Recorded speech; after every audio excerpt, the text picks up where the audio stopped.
I learned this folding technique from Tina Marais, and I thought it would come in handy for my new choreography Electric Phoenix.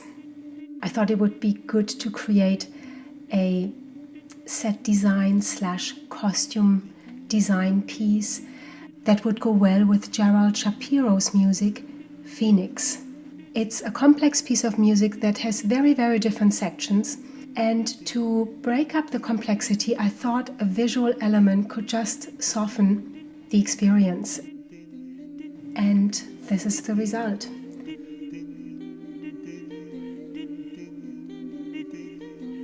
It can be used as a cape worn by the performers, but it can also just be in the room. So the textile art piece has a visual presence, but it's also a metaphor for transformation, rebirth, and cycles.